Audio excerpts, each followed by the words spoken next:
A Agricultura BR traz em destaque, na abertura, informações a respeito de mercado de soja, que continua com alguns focos muito importantes, ainda mais nesta semana. Mas as conversas entre China e Estados Unidos, como que isso vem desenvolvendo, também o fator do desempenho das lavouras norte-americanas, que, de acordo com o Departamento de Agricultura dos Estados Unidos, vem muito bem. Então, vamos falar um pouco a respeito deste assunto. Aqui no Brasil tem as questões domésticas que podem afetar também financiamento, custo de investimentos. A gente vai conversando durante essa entrevista, que vai ocorrer agora com o Cristiano Palavro, da Pátria Agronegócios, que participa do Agricultura BR aqui no Canal do Boi. Cristiano, nós temos aí algumas variáveis, a questão geopolítica volta à tona.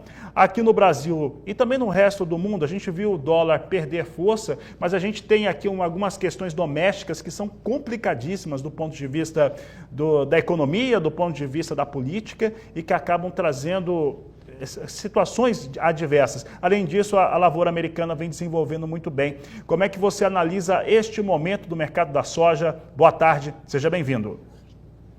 Muito boa tarde, Fabiano. Boa tarde a todos que nos acompanham. Realmente temos um mercado de soja vivendo um momento um pouco diferente quando se olham para as cotações em reais, por exemplo, que seguem um pouco depreciadas, de fato, com essa desvalorização do dólar que a gente viu nesses últimos dias. Atribuo grande parte dessas movimentações cambiais realmente à cena externa, né? O dólar não está perdendo força só frente ao nosso real, está perdendo força no globo, né? Lembro que o DXY, que é o índice dólar, né, que mede a força da moeda americana frente aos seus pares de países desenvolvidos, já teve uma queda de mais de 10% ao longo de 2025, e isso acaba atrapalhando também a formação do dólar aqui no Brasil. Além disso, Selic alta, né, é um dos grandes fatores que tem colocado aí a curva do câmbio um pouco mais calma.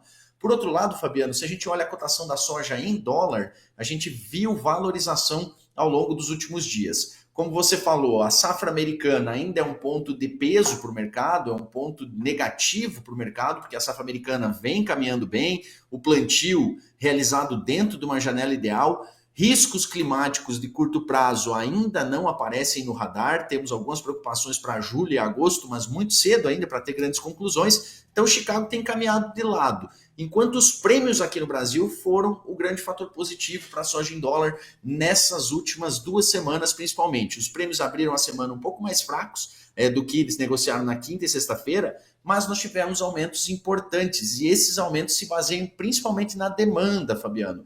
A demanda brasileira a demanda chinesa pela soja brasileira, ela está muito agressiva, o Brasil já passa de 70 milhões de compromissos de exportação, e é isso que é um ponto de salvaguarda ao produtor brasileiro nesse momento. Precisamos de um repique no câmbio para a gente ter preços mais interessantes para quem negocia em reais por saca.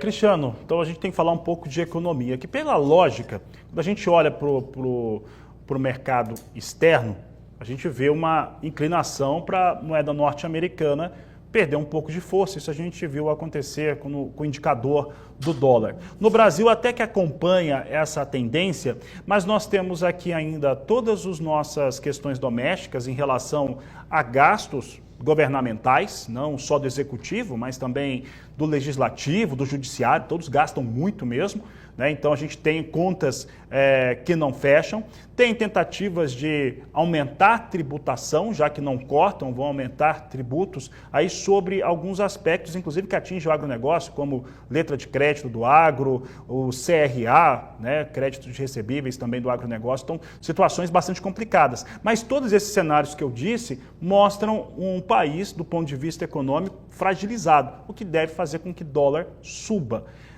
Essa tendência hoje está no radar de vocês aí na Pátria? Sim, Fabiano, muito bem colocado e muito bem explanado.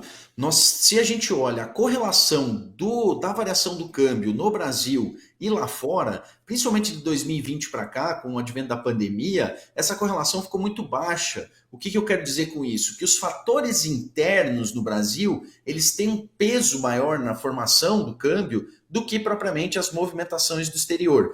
E como você disse, ainda é muito grande a preocupação com a saúde fiscal do Brasil. Os gastos estão crescendo e este atual governo, quando fala de ajuste fiscal, só fala de aumento de imposto. Parece que a palavra corte de gastos, a expressão corte de gastos, saiu da boca do governo. Tudo que eles propõem vem na linha de aumentar a arrecadação.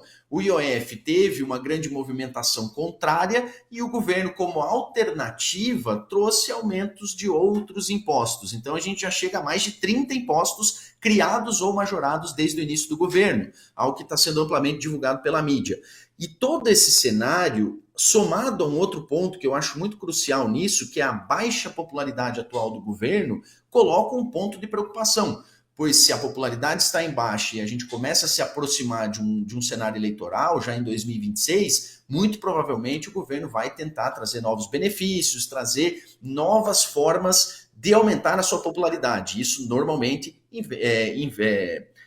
fala de novos gastos, então isso pode prejudicar ainda mais a nossa saúde fiscal. Nós só temos um câmbio mais calmo aqui no Brasil porque nós estamos estrangulando a nossa economia via juros altos. Então, o Brasil ainda é um país que não passa confiança ao exterior, porém é um país que remunera bem quem coloca o capital aqui, com uma Selic que é quase 3 vezes superior à taxa básica de juros dos Estados Unidos, por exemplo. Então, esses fatores, sim, nos levam a crer que o dólar ainda pode permanecer mais lateralizado no curto prazo, mas que com muita dificuldade vai cair abaixo disso e abre espaço, sim, para novas altas daqui para frente. Muito bem, Cristiano. E olha, o Renato Fará, aqui, que é um amigo e que de vez em quando está acompanhando o programa, ele está pedindo para a gente falar a respeito dessa questão. Eu vou fazer um comentário, eu gostaria que você desse o seu entendimento, porque quando a gente fala que a nossa taxa de juros é muito alta, ela está muito alta para controlar uma inflação que está aí quase 1 ponto percentual acima do teto da meta.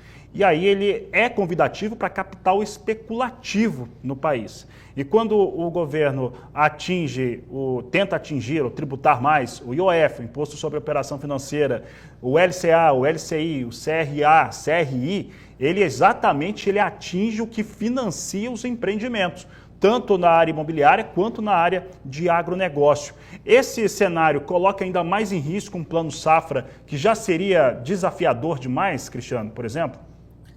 Sem dúvida, Fabiano. A taxa de juros alta incorre que o governo vai ter que dispendiar mais capital para sua equalização e para trazer um juro minimamente viável ao produtor.